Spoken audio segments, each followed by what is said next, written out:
क्या आप अपने पोर्टफोलियो में एक डिविडेंड स्टॉक ऐड करना चाहते हैं जो कि आपको हर क्वार्टर कंसिस्टेंट डिविडेंड्स देता रहे? और जब आपने लोगों से मशवरा किया तो सब ने एंग्रो फर्टिलाइज़र या फिर फौजी फर्टिलाइज़र ही रेकमेंड किया। पेपर पर तो ये इंडस्ट्री 2001 में डीरेगुलेट हो गई थी, बट अभी तक इस इंडस्ट्री में एक कॉम्प्लेक्स कॉस्ट प्लस मॉडल ही चलता है। एंग्रो के प्लांट्स एफएफसी के प्लांट से थोड़े ज़्यादा एफिशिएंट हैं।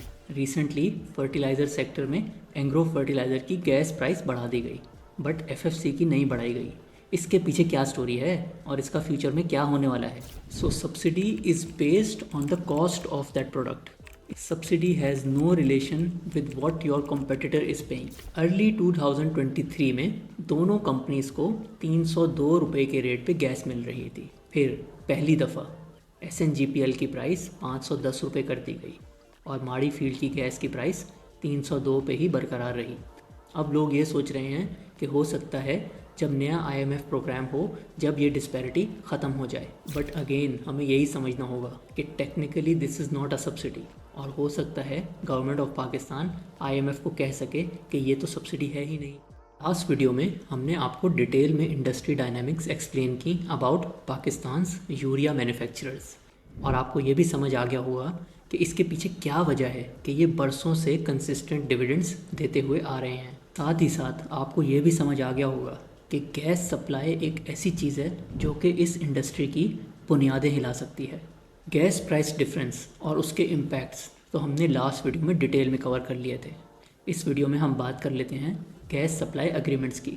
95% चांसेस यही हैं कि ये गैस सप्लाई अग्रीमेंट्स एक्सटेंड हो जाएंगे, क्योंकि पाकिस्तान में यूरिया की डिमांड भी तो पूरी करनी है।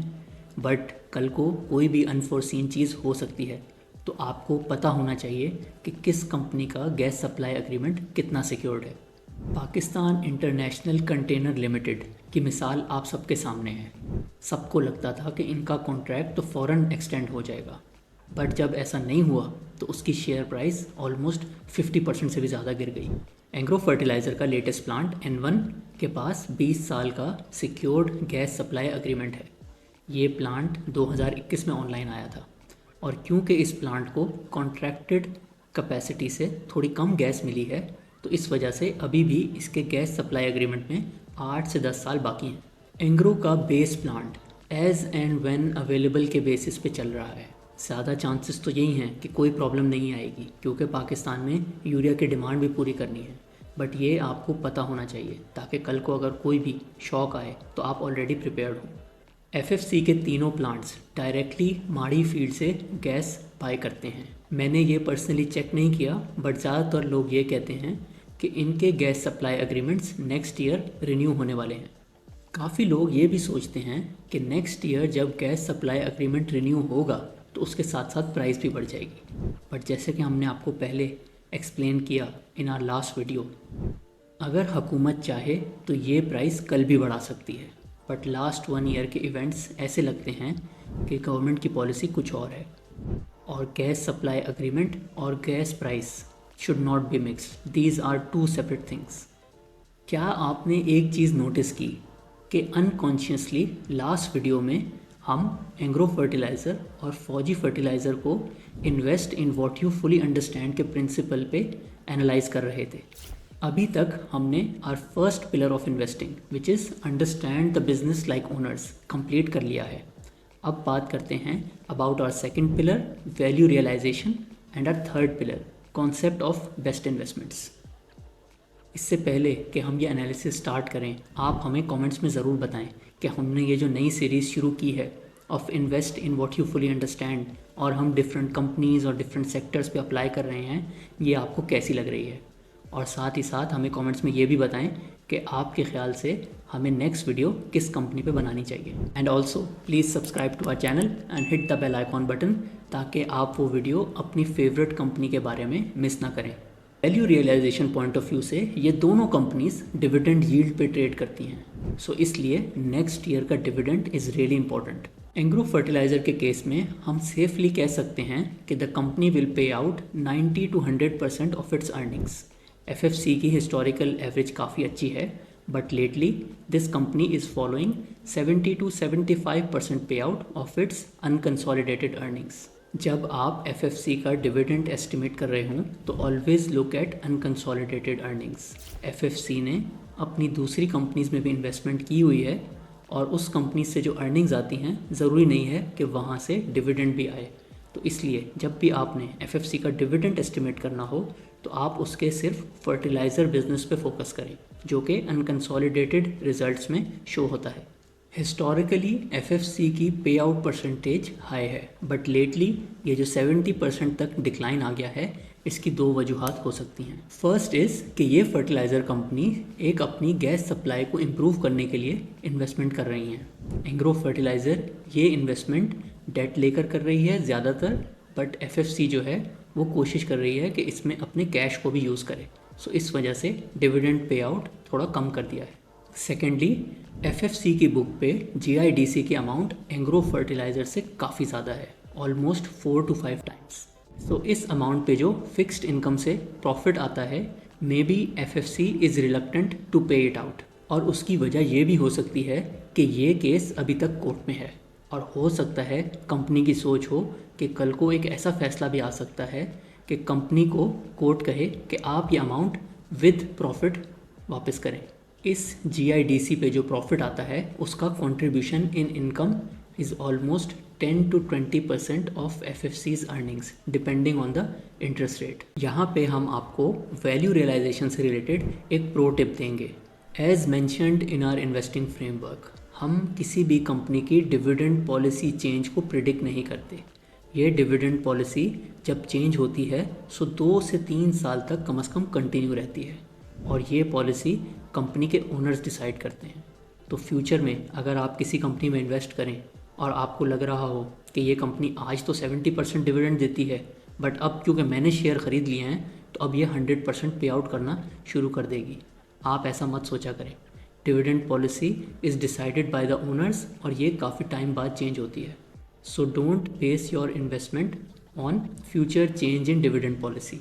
हाँ, जब आपको इंडिकेशन मिलनी शुरू हो जाए 1-2 क्वार्टर्स में कि कंपनी ने अपनी डिविडेंड पॉलिसी चेंज कर दी है, तो फिर आप उसके हिसाब से अपनी इन्वेस्टिंग एडजस्ट कर सकते हैं।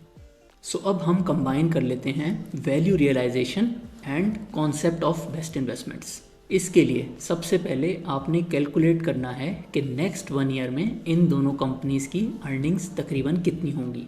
इस एस्टिमेट तक पहुंचने के लिए आप सारी चीज़ें यूज़ करें, गैस प्राइस डिस्पैरिटी का इम्पैक्ट, प्लांट शटडाउन्स और हर चीज़ जो कि अगले 1 साल में होने वाली है।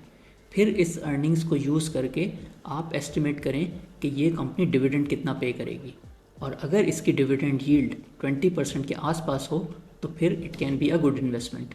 20% डिविडेंड यील्ड इस वजह से कि अगर 1 साल बाद इंटरेस्ट रेट्स तकरीबन 15% की रेंज में आ गए तो हो सकता है आपको 10 से 20% कैपिटल गेन भी मिल जाए और आपका टोटल रिटर्न 30 से 40% हो जाए। अगर डिविडेंड यील्ड 15 से 16% की रेंज में होगी तो फिर आपको डिविडेंड तो मिल जाएगा, but most probably capital gain के मिलने के चांसेस कम हैं। आइए कुछ नंबर्स के साथ आपको एक्सप्लेन कर देते हैं। All these numbers are hypothetical and can change any time. Industry estimates बताते हैं कि if nothing changes next year Engro fertiliser की earnings will be approximately 25 rupees, और अगर एफएफसी की गैस प्राइस इंक्रीज़ नहीं होती तो फिर इनके पूरे साल की अर्निंग्स तकरीबन 40 रुपीज़ बन जाएंगी। Again these are hypothetical numbers, आप ये नंबर्स डिटेल में स्टडी करें before making any investment decision. इस तरीके से आप एस्टिमेट कर सकते हैं कि कंपनी नेक्स्ट ईयर कितना डिविडेंड पे आउट करेगी और उसके हिसाब से एक डिविडेंड यील्ड अज्यूम कर सकते हैं कि आज से 1 साल बाद इस शेयर की प्राइस क्या होगी। फिर जो आपका टोटल एक्सपेक्टेड रिटर्न बन रहा होगा ऑन दिस इन्वेस्टमेंट, आप उसको कॉन्सेप्ट ऑफ बेस्ट इन्वेस्टमेंट्स के पूल में डाल दें। आप चेक करें कि compared to your other investments ये पर्टिकुलर इन्वेस्टमेंट कहाँ रैंक करती है। अगर तो ये टॉप 5, टॉप 7 आइडियाज़ जो कि सबसे ज़्यादा रिटर्न दे रहे हैं उसमें आ रही है तो फिर you can invest in this company. So अब हमने आपको डिटेल में एक्सप्लेन कर दिया है Engro fertiliser and FFC according to our principle of invest in what you fully understand. First, understand the business like owners. Second, value realisation. Then concept of best investments. और अब हमारे लॉयल व्यूअर्स के लिए एक bonus है। अगर आप इन दोनों कंपनीज़ को डिटेल में फॉलो करते हैं तो आपने जिंक यूरिया का नाम तो ज़रूर सुना होगा और साथ ही साथ ये भी सुना होगा कि एग्रो फर्टिलाइज़र के जो प्रॉफिट इंक्रीज़ हो गए हैं लास्ट 6 से 9 महीने में, उसमें जिंक यूरिया का बहुत हाथ है। तो आइए आपको जिंक यूरिया की इकोनॉमिक्स एक्सप्लेन कर देते हैं ताकि आप इस फैक्टर को भी अपनी एनालिसिस में इनकॉर्पोरेट कर सकें।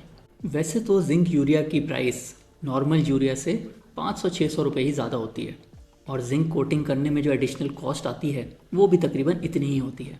तो फिर ये कैसे हो गया कि एग्रो फर्टिलाइज़र ने जिंक यूरिया बेचकर अपने प्रॉफिट्स बहुत ज़्यादा बढ़ा लिए।